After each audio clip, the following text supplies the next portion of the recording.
Salam, hər vaxtınız xeyir olsun. Biz dördüncü blok sınav imtahanının izahlarına baxırıq. Sınav imtahanı Əli Yaqubov müəllimin kitabından və müəyyən isbat məsələlərindən ibarətdir. İlk sual belədir. Ədədin sadə vuruqları 2 və 3-dür. Natural bölənlər sayı 8-dir. Sadə vuruqları 2 və 3-dürsə, deməli mən A ədədin 2 üstündə n, 3 üstündə m kimi yaza bilərəm. Natural bölənlərinin sayı qüvvətlərin bir artıqlarıdır. Hasil 8-dirsə, hasili 8 eləyən natural ədədlər 1, 8 və 2, 4-dür. Mən əgər 1, 8 götürsəm, burada n0 alınacaq. n0 isə natural deyil, ona görə 1, 8 halına baxmıram. Deməli, n üstəgəl 1, 2-yə, m üstəgəl 1, 4-ə bərabərdir. Buradan n-i 1, m-i 3 tapıram. Ədəd olur 2 vur 3 üstü 3. 54. Amma bizdən kiçiyini istədiyi üçün biz n üstəgəl 1-ə 4, m üstəgəl 1-ə 2 deyə bilərik. Buradan n3, n1 alınır. Ədəd olur 2 üstü 3 vur 3 üstü 1. 8 vur 3, 24. Kiçiyini istədiyi üçün cavab B-dir. A-nı 8-ə böldükdə qalıqda 3 alınır. B-ni 8-ə böldükdə qalıqda 5 alınırsa, 3A üstəgəl 2B-ni 8-ə böldükdə alınan qalığı tapın. A-nı biz 8x üstəgəl 3, B-ni 8y üstəgəl 5 yaza bilərik. 3A üstəgəl 2B-ni 5-ə, 8-ə böləndə indi buradan 3 vurulsun 8x üstəgəl 3, 2 vurulsun 8y üstəgəl 5. 24x üstəgəl 9, 16y üstəgəl 10. Buradan 24x üstəgəl 16y üstəgəl 19 alırıq. İndi burada 8-ə bölünür tam, 8-ə bölünür tam. Deməli 19-u 8-ə böləcəyik, qalıq qala 3. Bu tip suallarda şagirdlər biz birbaşa elə ədədin əvəzinə, məsələn, A-nın əvəzinə 3, B-nin əvəzinə 5 yazaraq da cavab tapa bilirik. 9 üstəgəl 10, 19, 19 8-ə bölü 2 dəfə qalıq 3-dür. 10 kiloqram 25 faizli şəkər məhluluna onun deməli şəkər miqdarı 25 faizidir. 2,5 kiloqram şəkər var. 7,5 kiloqram su olur.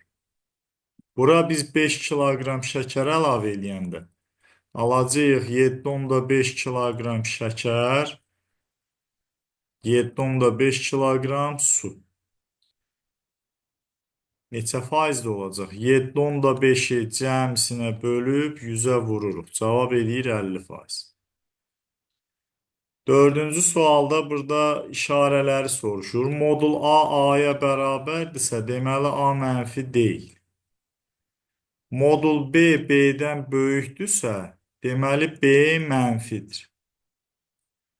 İndi A müsbət, B mənfi. C hasili, ABC hasili müsbətdir. A müsbətdir, B mənfi. C-yə nə qalır? C də mənfi olmalıdır. Ki, hasil müsbət olsun. Ona görə doğru cavab Y variantı olacaq. Beşinci sualda x kub üstəgəl 8 bölü x kubunun qiymətini soruşur. Biz şagirdlər müxtəsər vurma düsturunda A kub üstəgəl B kubunun A üstəgəl B-nin kubu çıx 3AB vur A üstəgəl B düsturundan istifadə edəcəyik. X üstəgəl 2 bölü x-in kubu çıx 3 vur x vur 2 bölü x x üstəgəl 2 bölü x.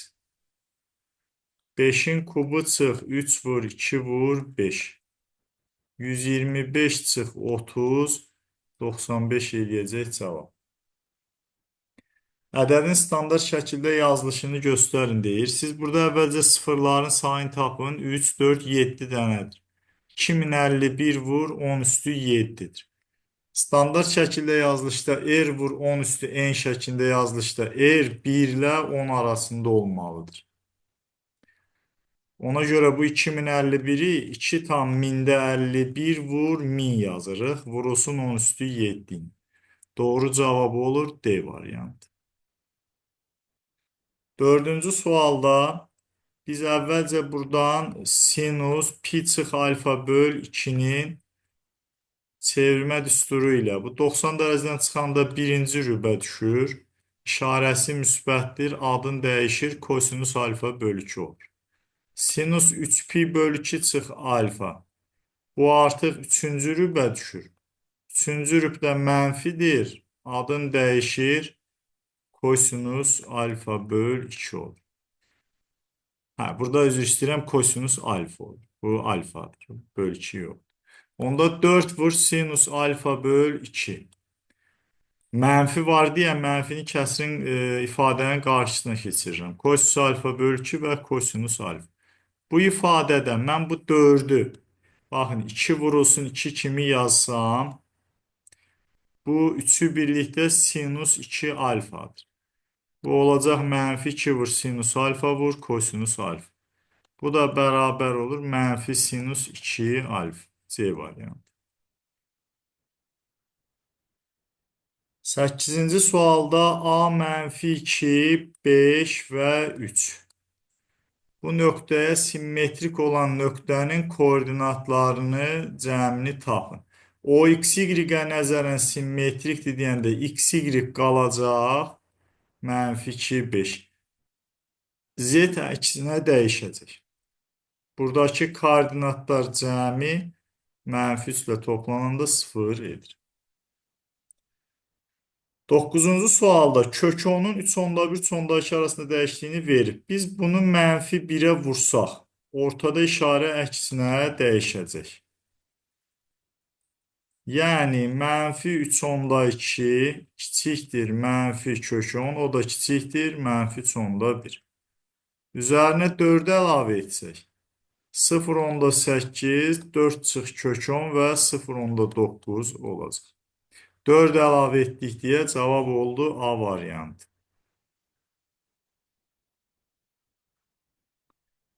Burada mötərizənin içi şagirdlər ikinci mötərizə müxtəsər vurma düsturudur. X çıx 2'nin kvadratıdır.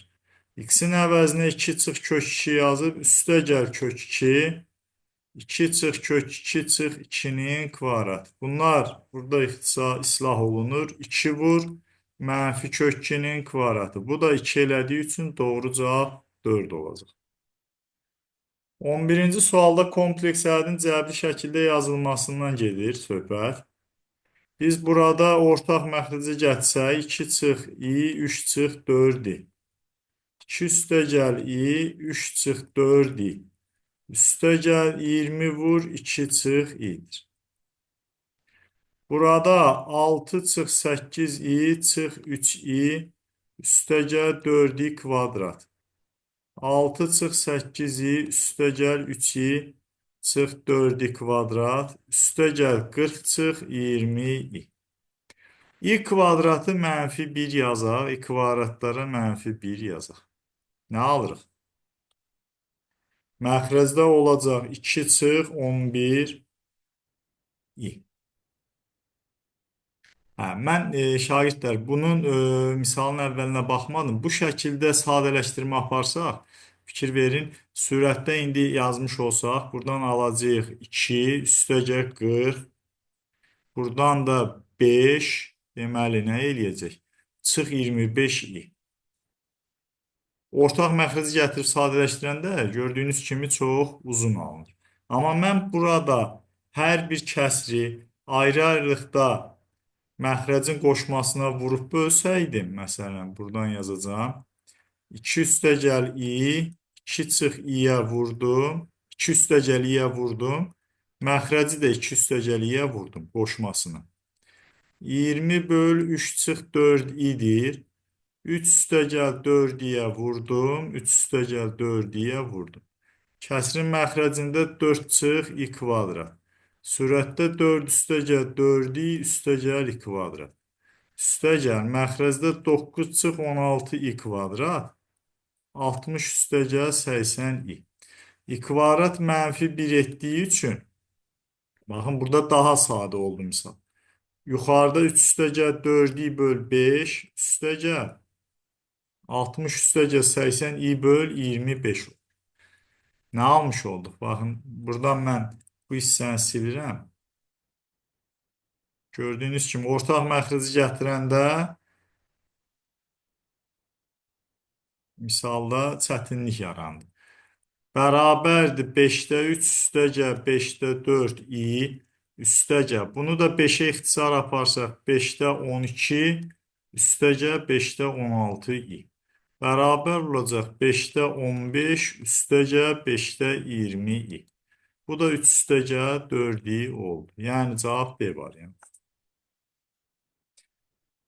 12-ci sualda deyir ki, oturacağının tərəfi 3, yan səthin sahəsi 18 olan dördbucaqlı piramidanın oturacağındakı ikiyüzlü bucağı tap.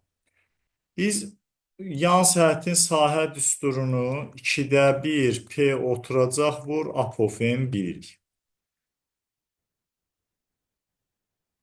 Bunu iki üsulla izah edəcəm şagirdlər. Baxın, 18 bərabərdir 2-də 1 vur 9 vur apofen. Buradan apofemi tapırıq 4'dür. Dördbucaqlı piramidanın oturacağındakı ikiyüzlü bucaq.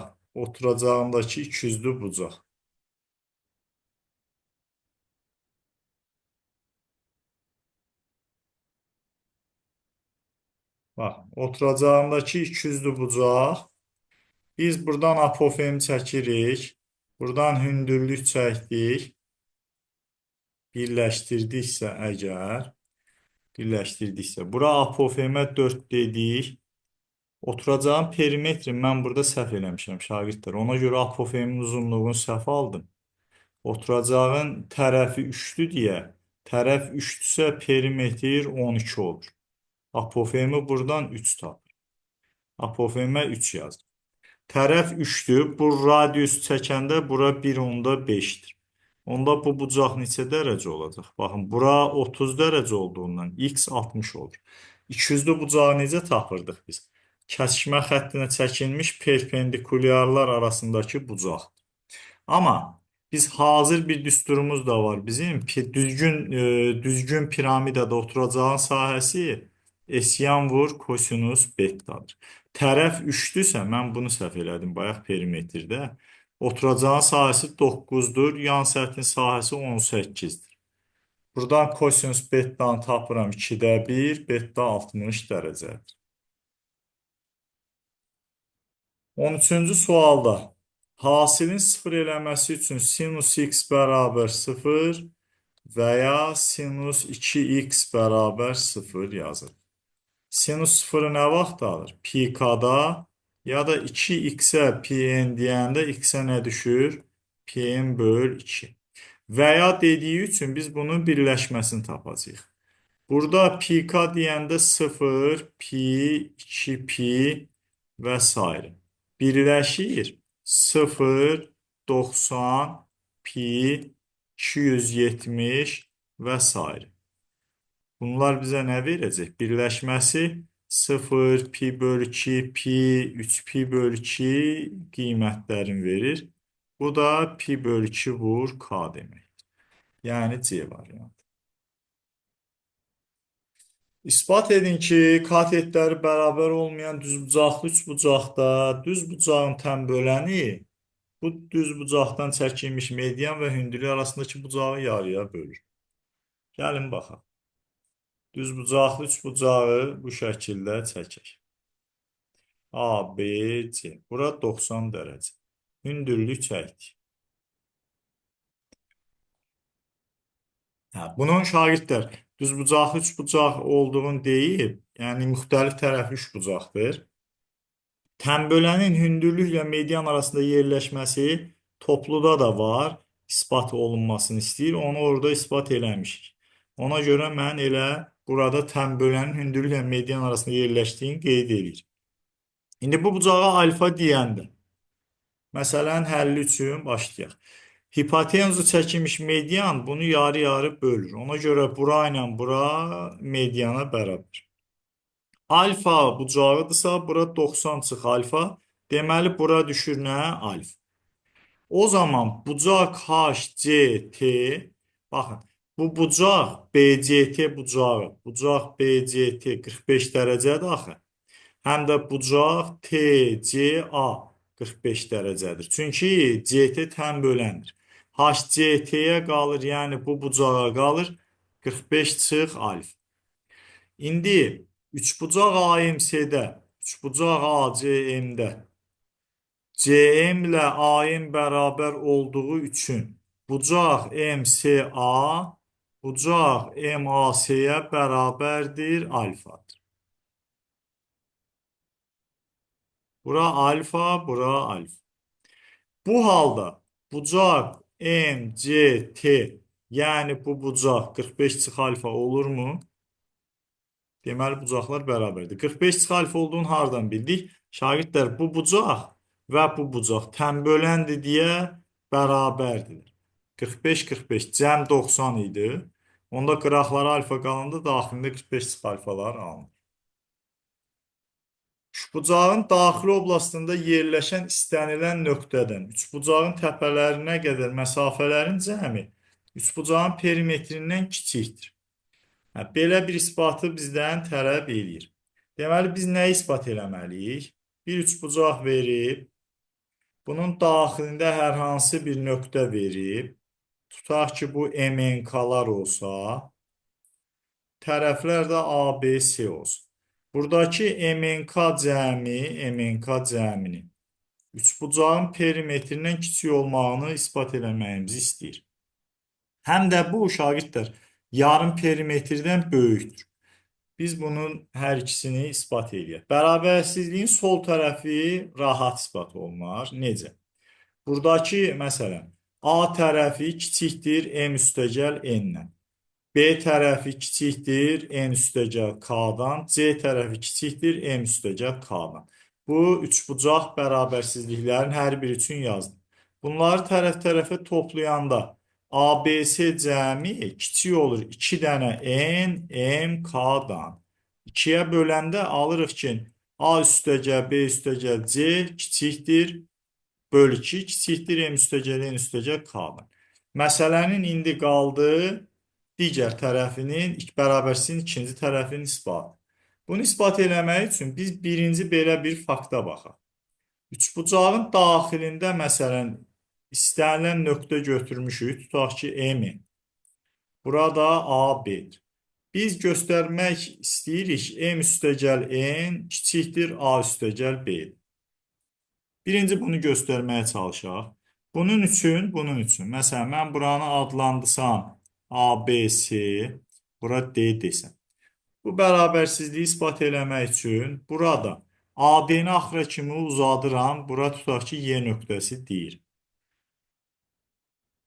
AB ilə BC-nin cəmi AB üstəgəl BC bərabərdir. BC-nin əvəzinə AB üstəgəl BY üstəgəl YC yaza bilərəm. İndi burada AB və BY-nin cəmi, AB ilə BY-nin cəmi üçbucaq bərabərsizliyinə görə AY-dən böyükdürmü? Buradan nə alıram mən? Bu AY-dən böyük olduğuna görə ümumi ifadə böyük olur nədən? Ümumi ifadə AY üstəgəl YC-dən.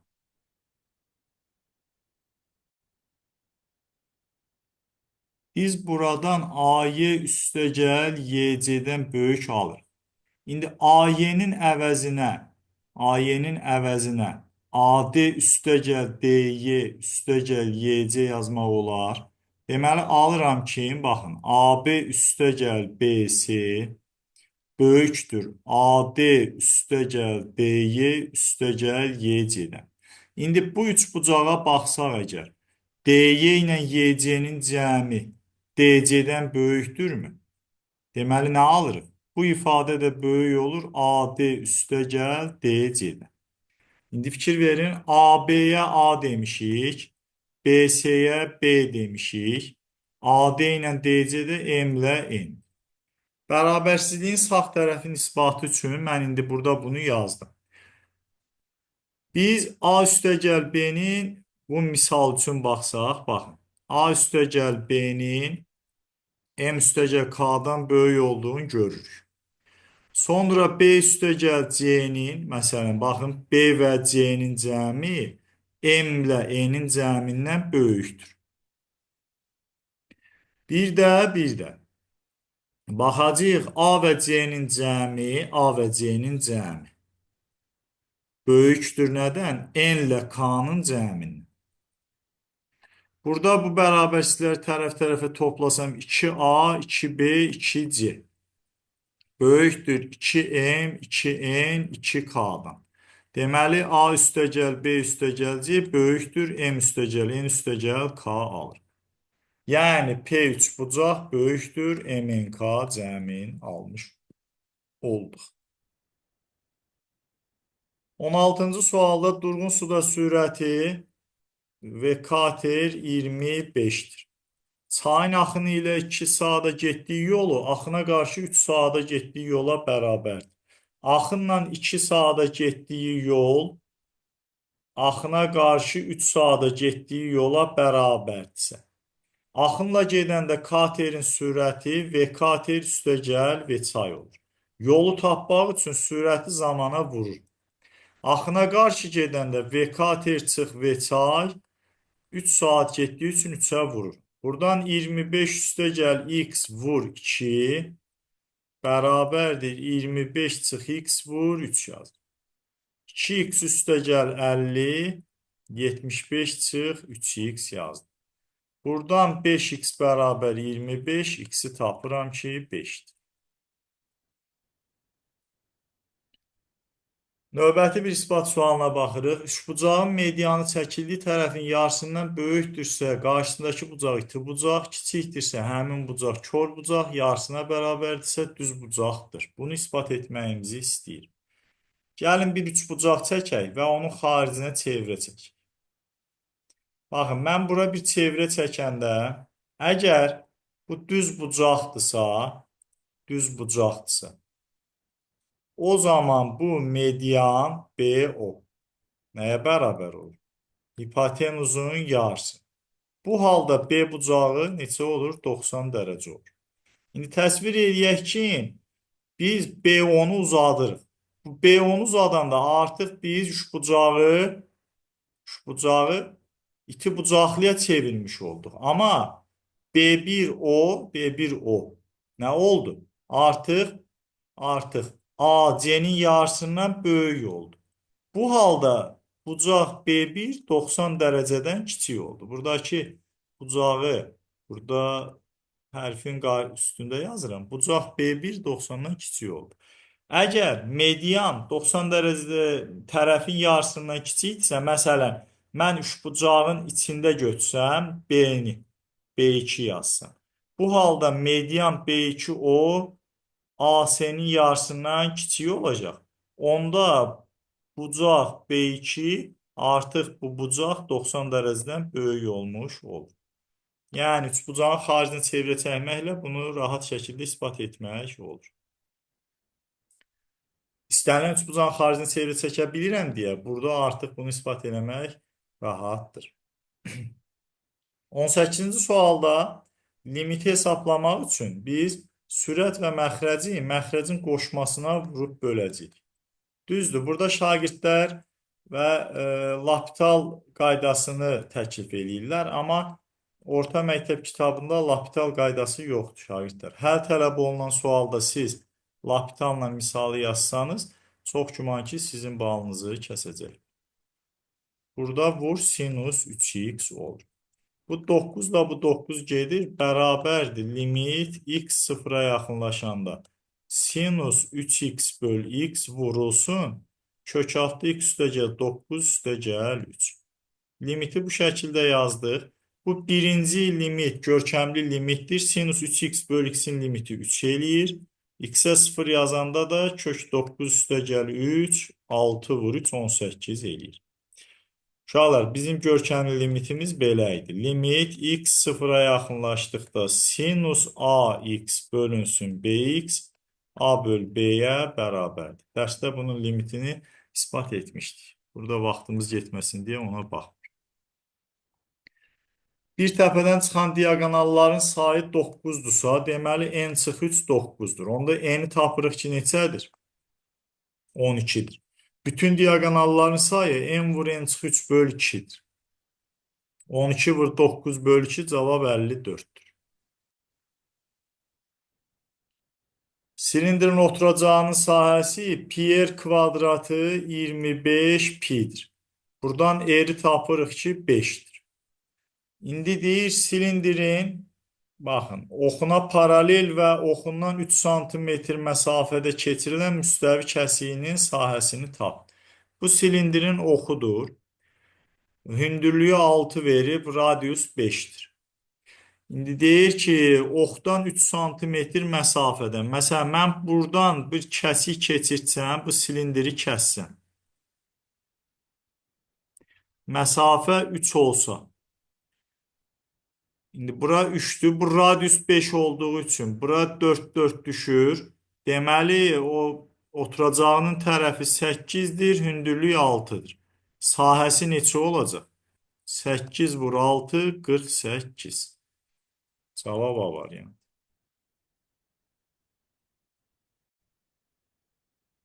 Növbəti isbat belədir ki, isbat edin ki, üçbucaqda böyük bucağın qarşısındakı tərəf daha böyükdür. Mən bunu isbat eləmək üçün şagirdlər bir bərabərlik aksiomundan istifadə edəcəm. Bərabərlik aksiyonu belədir ki, üçbucaqda bərabər bucaq qarşısında bərabər tərəf dayanır. Məsələn, mən bu bucağa alfa deyib tərəfə A deyirəm. B bucağına beta deyib tərəfinə B deyir. Beta alfadan böyükdür. Biz göstərməliyik ki, B A-dan böyükdür. Bunu göstərməliyik. İndi bunun isbatı üçün biz nə etməliyik? Bax. İspat üçün əgər beta alfadan böyükdürsə, mən beta bərabərdir. Alfa üstəgəl tutaq ki, 2 qamma yaza bilərəm və yaxud da başqa bir 2x bucağı yaza bilərəm.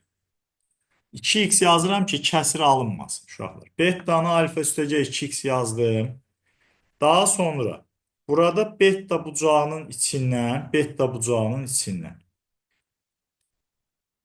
x və alfa üstəgəl x olacaq bir bucaq ayırır. Buradan belə deyək də bucaq A, B, Y bərabərdir x şüasını və yaxud da tərəfini çəkir. Mən bu tərəf çəkib bura x dedim. Onda bura nə düşdü? Alfa üstəgəl x.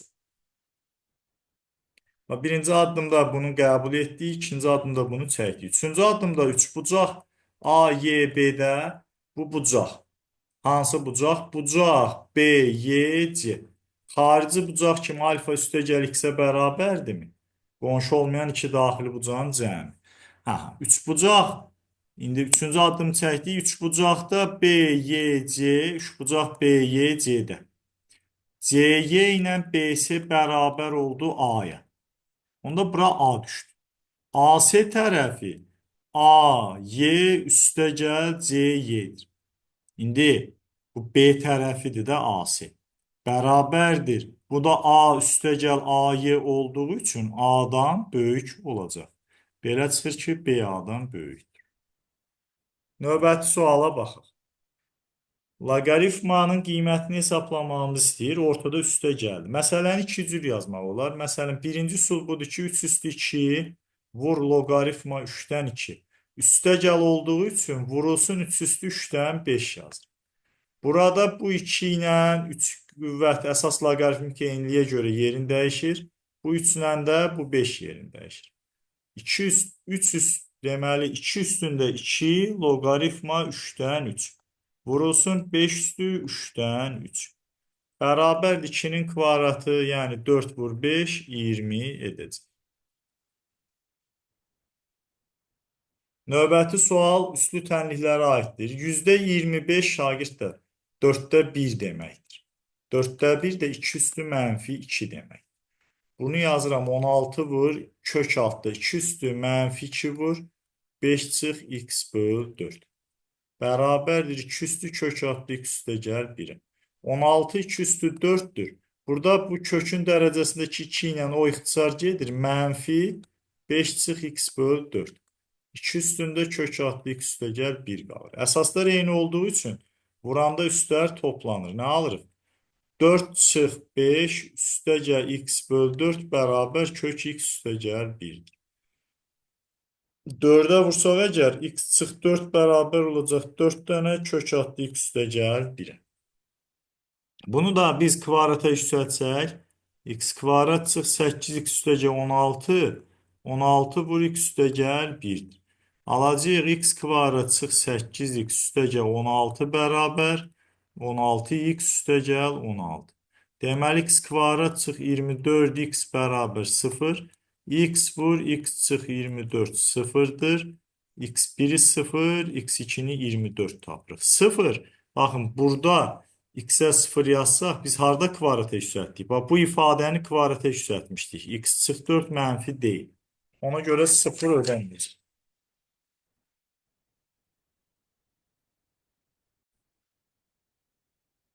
Növbəti sualda kubun həcmini tapmamızı istəyir. Kubun diagonal düsturu a kök 3, 6 kök 3'ə bərabərdir. Deməli, a 6'dır.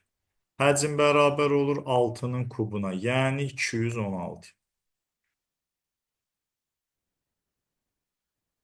Növbəti bir isbat sualıdır. Üçbucağın tənböləninin xassəsindən söhbət gedir. Bu sualın həlli üçün, bu isbat üçün çox üsullar var. Məsələn, ən sadəsi oxşarlıqdır. Bu tənbölən verilib alfa, alfa. Bura C, bura B, bura M, bura N'dirsə. Biz göstərməliyik ki, B bölünsün C, N bölünsün M-ə bərabərdir. Bunu göstərmək lazım. Bunun üçün nə edirik? Biz buradan oturacağa paralel BB1 xətti çəkirik. BB1 paraleldir AC çəkir. Və tənböləni, bu AD tənböləni uzadırıq. Y nöqtəsində tutaq ki, kəsişir. BB1 ilə AD-nin uzantısının kəsişməsinə Y nöqtəsi deyək. BB1 ilə AY-nin kəsişməsi, AD-nin kəsişməsi Y olsun. Bu halda bu paralellik var deyə bu bucaqla bu bucaq bərabər olacaq alfa, alfa. Üçbucaq B, Y, A. Alfa, alfa olduğu üçün AB ilə BY bərabər oldu. Yəni burada C düşür. Bu tərəf də C-dir. İndi artıq burada qum saatı yarandı mı? Üçbucaq B, Y, D oxşardır üçbucaq C, A, D-yə. Oxşarlığa görə C-nin M-ə nisbəti B-nin N-ə nisbətinə bərabərdir. Bu bir ism. Bu üçbucağın tənbölənli xassəsinin şagirddir. Növbəti bir isbatı məsələn belədir. Mən bunu keçən sınaqlarda sizdən soruşmuşdum. Məsələn D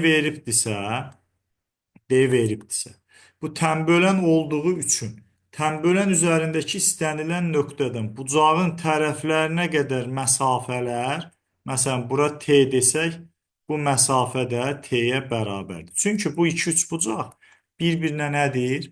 Bərabərdir, kongruentdir. Bura B, bura C deyək. SABD bərabərdir C vur T böl 2'dir. İkinci isbatda SADC bərabərdir B vur T böl 2'dir. Bura MN deyək. İndi biz həmin üçbucağın şəklini bir də çəkəcəm. Biraz aydın olsun deyə. Bura MN-dir. Bura S2, bura S1 desək. Biz bu iki üçbucağın hər birinin hündürlüyünün eyni olduğunu görürük. Məsələn, mən buradan bura hündürlük çəkəndə S1 nəyə bərabərdir? Buna H desək əgər hündürlüyə M vur H böl 2, S2 bərabərdir, N vur H böl 2'yə. S1'in S2'yə nisbəti bizə nə verir? M böl M verir. O zaman, baxın, qaydaq əvvəlki isbatımıza. Yəni, ABD-nin, bu mərhələyə qayıdıram, ADC-yə nisbəti Burada nə verir bizə? C vur T böl 2-nin B vur T böl 2-yə nisbəti. Bərabərdir M böl N. Bunu yazdım. Burada T böl 2-lər ixtisar olunur. C böl B M böl N-ə bərabər oldu. Növbəti sualda funksiyanın təyin oblastına daxil olan tam ədədlərin cəmini istəyir. Kökaltı funksiyadır deyə 2 kosinus x çıx 3. X kvadrat çıx 5x çıx 6 böyük və ya bərabər 0. 2 kosinus x çıx 3. Bunun qiymətlər çoxluğu kosinus mənfi 1-1-də dəyişdiyi üçün mənfi 5 mənfi 1-də dəyişir. Yəni bu birinci mötərizə həmişə mənfidir. Ona görə də x kvadrat çıx 5x çıx 6 da mənfi olmalıdır. Burada mən vuruqlarını ayıranda x çıx 6 x üstə gəl 1 böyük deyil 0 yazdım. Ədəd oxun çəkdik, mənfi 1, 6 qeyd elədik. Müsbət, mənfi, müsbət. Bura düşdü nə? Mənfi 1-dən 6-ya kimi. Məxrəzdə x çıx 4 var deyə bu 0-dan fərqlidir. Onda x 4-dən nə olacaq? Fərqlidir. Mənfi 1-dən 4-ə, 4-dən 6-ya kimi. Tam ədədlərin cəmi mənfi 1, 0, 1, 2, 3, 4 ödəmir, 5, 6. Mənfi 1, 1, 0 elədi, cavab 16 alınır. Uyğunluğu müəyyən et. Bərabərsizliyin birincisinin köklər cəmi 5, hasılı 6-dır deyə kökləri 2 və 3-dür. Ona görə bunu intervallar üsulu ilə həll eləyəndə 2 ilə 3 olur. Müsbət, mənfi, müsbət, cavab 2, 3 arası. 2, 3 arasında tam həlli yoxdur deyə A variantı 1-ə uyğundur. İkinci sualda x üstəgə 5-in kvadratı böyük deyil 0-dan. Kvadrat 0-dan kiçik ola bilməz, yalnız bərabər ola bilər. Ona görə də ikincinin cavabı C variantı, mənfi 5-dir. Üçüncüdə isə x kvadratı ortaq çıxartdıq. Burada x çıx 4, x üstəgə 4 kiçikdir 0 yazdıq. İntervalları qeyd eləsək əgər, intervalları qeyd eləsək, mənfi 4, 0, 4. Burada köklər daxil deyil, 0-ın sağ solunda işarə eynidir. Müsbət, mənfi, mənfi, müsbət. Ödəyən cavablar buradadır. Tam həlləri neçə dənədir deyil, 7 dənədirmi? Baxaq. Burada tam həlləri hansı şəkildə olacaq? Mənfi 3, mənfi 2, mənfi 1. 0 ödəmir. 1, 2, 3. 6 dənə tam həlli var.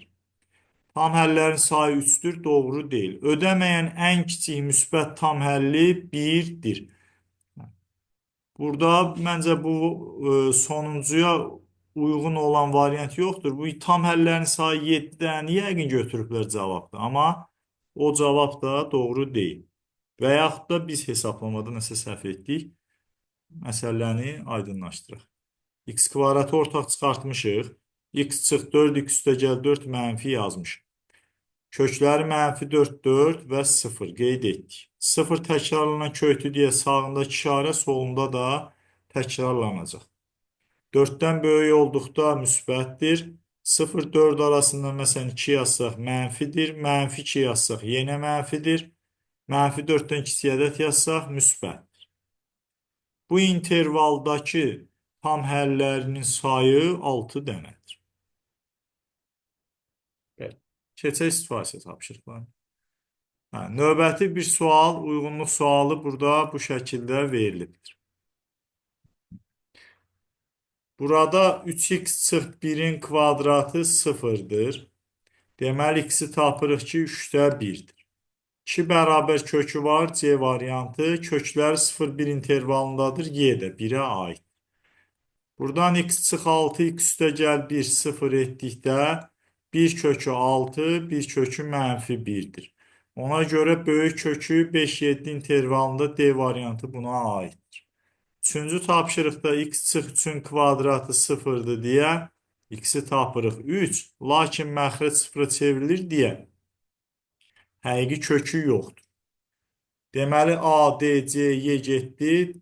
B variantı heç birinə aid olmur. Xüsusilə tapşırıqlarının suallarına baxaq. Bu suallar mən sizə deyim, uşaqlar 2021-ci ilin qəbul suallarıdır, həm də bu situasiya. Oturacağının radiusu 3, həcmi 1080 olan silindrin ox kəsiyi, həcmi 720 metr kubu, hündürlüyü 3 metr olan düzbucaqlı paralelipedin oturacağıdır. Demək istəyir ki, burada şəkli bu belə bir düzbucaqlı paralelepiped var. Bu düzbucaqlı paralelepipedin oturacağı bu düzbucaqlı paralelepipedin oturacağıdır. Bax, Parnikin sxemi bu şəkildədir. Təxmini olaraq qeyd edirəm. İndi burada deyir ki, oturacağının radiusu 3'tür. Həcmi 720, hündürlüyü 3 olan prizma. O zaman mən bu prizmanın uzunluğuna A yazsam, bunun həcm düsturu A vurulsun, 3 vurulsun 6.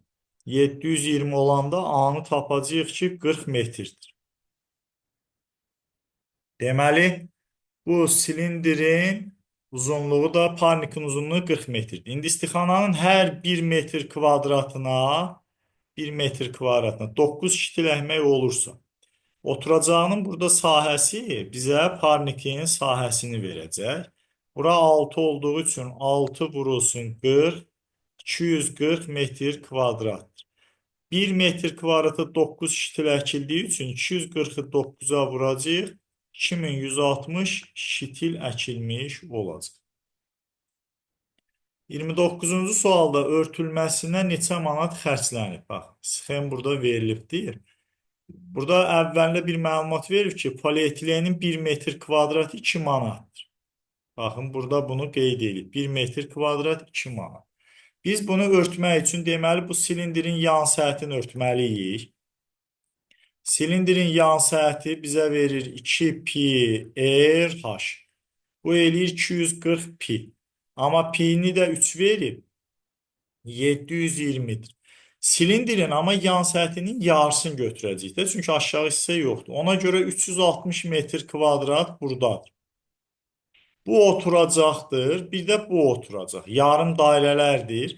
2 dənə yarım dairənin sahəsini gələcəm üstə. Pi kvadrat bölü 2. Bir də bu örtülmək üçün baxın bu prizmanın yan səthindən söhbət gedir.